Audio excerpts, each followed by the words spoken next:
Baik,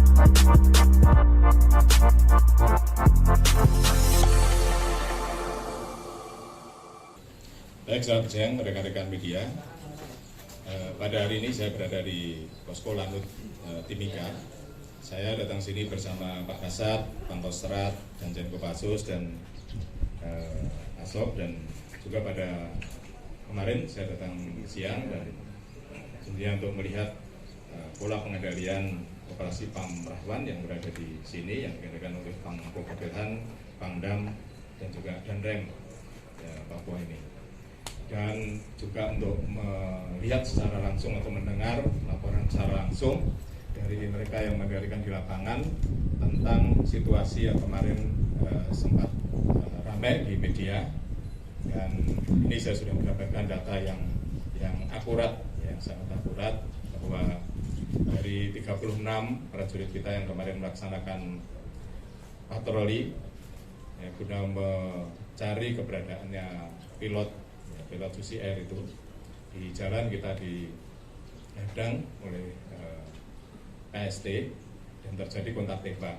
Kemudian dari kontak tembak tersebut dari pasukan 36 ini ada satu yang meninggal, yaitu Pratu Miftahul Arifin. Nah, saat melaksanakan evakuasi ini dilaksanakan penyerangan oleh PST, sehingga pasukan kita di samping konsentrasi mengamankan dan juga mempertahankan diri, sehingga dari 36 tersebut sampai saat ini ada satu tadi yang meninggal, Pratu Miftahul Arifin, dan ada 4 orang yang kena luka tembak yang tadi baru dievakuasi semuanya, dan alhamdulillah mereka selamat semua. Dan yang masih belum terkonfirmasi sampai sekarang ini ada 4 personil. Ada 4 personil yang belum terkonfirmasi sampai saat ini, masih kita cari. Nah, jadi situasinya seperti itu rekan-rekan media.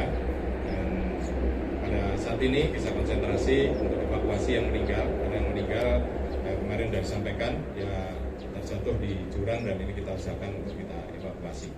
Ya sampai saat ini belum berhasil karena cuaca, tapi kita konsentrasi atau prioritaskan mereka-mereka yang luka, yang hari ini bisa kita angkut semuanya ke sini. Dan alhamdulillah tadi sudah kita terima dan kita akan bawa ke rumah sakit. Ya jadi itu situasinya rekan-rekan media. Jadi yang kemarin simpang siur ini supaya menjadi jelas, karena saya juga tidak mau kemarin press release sebelum saya secara melihat langsung atau tidak mendengar langsung dari pasukan yang di lapangan. Sehingga ini saya tahu situasinya, sehingga bisa mengevaluasi dan mengarahkan bagaimana untuk kedepannya kita melaksanakan operasi. Kita lihat intensi perlawanan dari KKBI, kira-kira operasi dari TNI sendiri bagaimana untuk pencarian pilot? Ya, kita tetap melaksanakan operasi penegakan hukum, ya penegakan hukum dengan soft approach, ya tetap kita mendahulukan itu. Dari awal saya sampaikan itu. Tapi tentunya dengan kondisi yang seperti ini, khususnya di daerah tertentu, ya kita rubah menjadi operasi siaga tempur. Jadi kalau di TNI itu di Natuna sana itu ada operasi siaga tempur laut. Nah kalau di sini ada operasi siaga tempur darat. Artinya ditingkatkan dari yang tadi itu soft approach dan menghadapi yang serangan yang seperti ini, yang seperti terjadi tanggal 15 April yang lalu. Tentunya kita tingkatkan menjadi siaga tempur untuk pasukan kita, sehingga naluri tempurnya terbangun untuk itu. Selama ini kan kita operasi teritorial, komunikasi sosial itu tetap kita laksanakan. Tapi ketika menghadapi seperti ini ya harus melaksanakan siaga tempur. Berarti izin beberapa hari ini kan selalu terjadi kontak tembak, apakah betul setiap hari itu terjadi kontak tembak? Enggak, hanya yang kemarin saja. Ya kemarin saja di daerah Mugi Komplek gitu ya, khususnya daerah Mugi. Selama ini kan nggak ada aman-aman saja itu. Mugi Komplek kemarin karena ada pasukan kita yang ada informasi bahwa keberadaan pilot di sana. Ya harapan kita bersama dengan masyarakat di situ barangkali kita bisa laksanakan untuk komunikasi, koordinasi supaya diserahkan, mungkin tidak perlu dengan kekerasan. Harapan kita seperti itu. Tapi ternyata belum nyampe sana, di jalan sudah dihadang dan ditembaki seperti itu. Jadi apakah ada penyewaan tim khusus untuk evakuasi pilot Susi Air ini? Tidak ada, ya saya kira tidak ada penambahan pasukan. Saya sampaikan bahwa pasukan yang ada ini adalah pasukan rotasi, merotasi dari pasukan yang ini, yang termasuk pasukan tembak ini sudah hampir setahun bertugas. Dan tentunya ini akan kita tarik, kita rotasi pasukan yang baru, ya, termasuk yang Damai Karten yang kemarin sudah kita rotasi. Kemudian ada pasukan yang bertugas selama setahun yang kemarin saya lepas, ada sekitar 1.200 itu, yang dari Medan, kemudian dari Palembang, dari Kalimantan Tengah, dari Makassar, dan dari Surabaya kemarin itu juga sama rotasi, cuma di daerah-daerah yang kemarin itu di daerah-daerah yang bukan daerah rawan ini.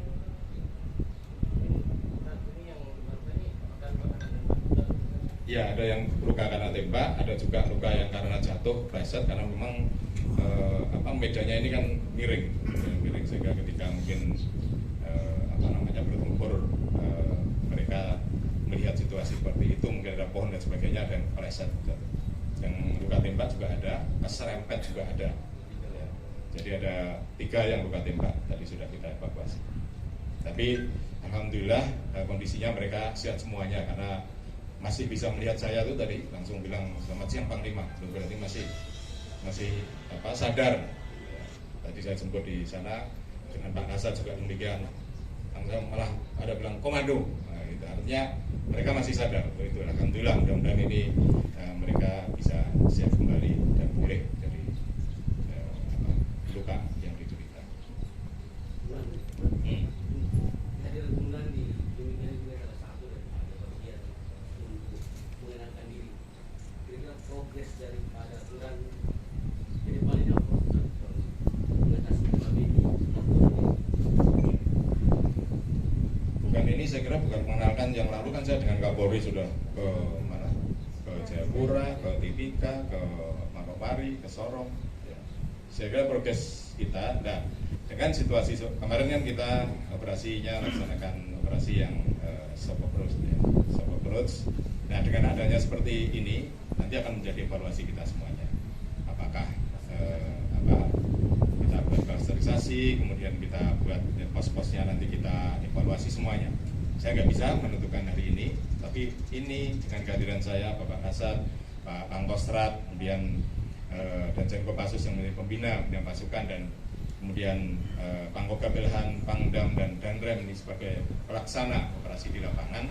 Ini menjadi evaluasi kita semua. Saya dapat masukan dari banyak, sehingga saya hadir di sini. Nanti baru kita akan tentukan ke depan operasinya. Sikap humanis ke TKP terus apakah ini harus terus diterapkan? Ini loh, operasi humanis itu bukan untuk KKP, untuk semua masyarakat Papua di daerah operasi. Tapi melihat KKP lagi kontak, misalnya kita humanis, ya habis itu. Humanis itu kalau ada masyarakat yang tentunya bersama-sama kita menjaga daerahnya, bersama-sama kita untuk melangsungkan kegiatan rumah tangga, menyekolahkan anak-anaknya, dan kita bantu dengan humanis. Tapi ketika kontak tembak, ya harus timbul, naruhi tempurnya prajurit harus muncul, nah, makanya harus siap tempur tadi itu. Jadi ini tadi saya mengatakan bahwa tidak pernah melakukan ada kondisi intensitas masukan hidup Kapolri itu atau penyebaran ketika proses evakuasi kan ada. Ya kita tetap tadi ya, yang intinya kan saat ini kan mencari keberadaan pilot tadi, di samping pasukan yang sudah insert untuk menjaga keamanan masyarakat yang di distrik-distrik itu, di kampung-kampung kan kita ada yang menjaga itu.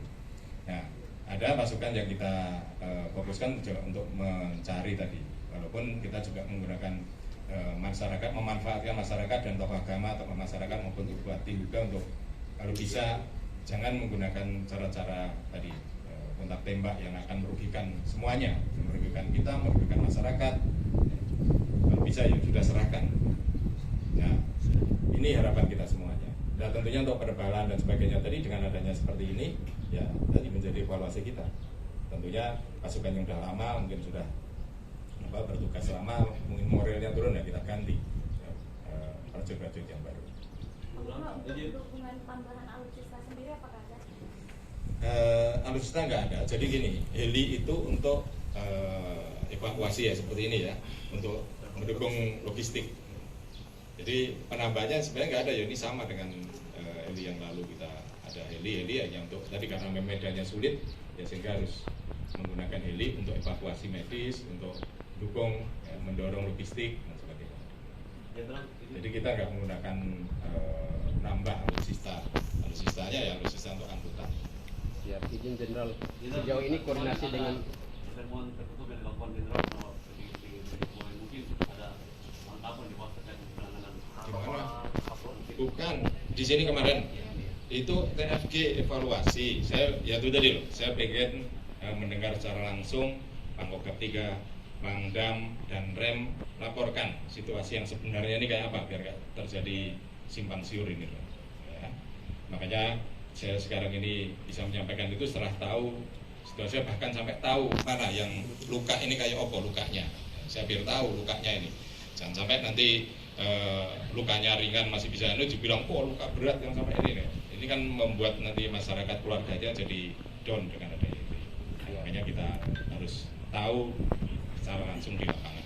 Jadi tidak ada untuk itu, hanya evaluasi saja. Tadi yang saya sampaikan, mungkin pos-pos nanti kita evaluasi ya, yang dislokasi pasukan-pasukan pas kita evaluasi, kemudian mana daerah-daerah kita petakan lagi, mana yang kerawanan yang tinggi seperti ini yang bermasuk kerawanan tinggi kan, karena sampai menyerang seperti itu. ya, izin Jenderal.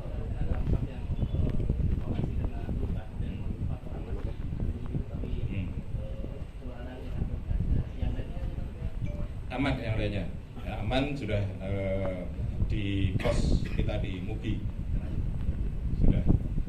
Ini ya sekarang ini tinggal evakuasi yang meninggal tadi ya, yang Ratu Miftahul Arifin yang sekarang kita usahakan. Panglima izin terkait dengan kasus pilot ini, koordinasi dengan negara Selandia Baru bagaimana? Sejauh ini koordinasi dengan negara Selandia Baru. Nah, Selandia Baru kan ada perwakilannya di sini yang selalu koordinasi dengan Pangkogap Wilhan. Nah itu dia menyerahkan sepenuhnya pada kita. Ya saya selalu sampaikan kita tetap mencari. Ya mencari ini kan juga tidak mudah dengan medan seperti ini. Tentunya tadi yang saya sampaikan juga melalui tokoh agama, tokoh masyarakat, termasuk PJ Bupati Duga atau bersama-sama. Ya ini tugas kita bersama kan tentunya ada seperti ini. Tidak saya langsung berikan semata-mata harus kita serang dengan ini, ya, posisinya aja masih kita cari. Ya, Kita tetap mengusahakan, jadi kita tidak diam saja. Ya, kita mencari. Ini ya buktinya. Ya, buktinya ini kalau kita mencari bukan diam saja. Jadi kemarin ya berita-berita dari siapa itu kemarin yang Sampai, ya itu berita hoax semua. Hoax semua. Makanya dengan berita itu kita jangan selalu percaya dengan mereka, karena mereka memang sengaja selalu menyebarkan berita hoax dan selalu pasti menyudutkan kita. Ya selalu menyudutkan kita. Nah ini contoh-contoh seperti ini ya silahkan diolah sendiri mana yang benar sebenarnya. Bahwa kita ditugaskan di sini yang melaksanakan pengamanan daerah rawan, mengamankan masyarakat dari serangan KST. Ya, kita ingin ya, masyarakat semuanya dapat menyelenggarakan ya, kegiatan masyarakat dengan aman, nyaman. Itulah tugas kita dengan Polri ya, bersama dengan Polri untuk menjaga keamanan masyarakat khususnya. Ya, mungkin dari Pak Kasat, misalnya ada Pak. Ya, saya kira demikian rekan-rekan media. Terima kasih. Selamat siang.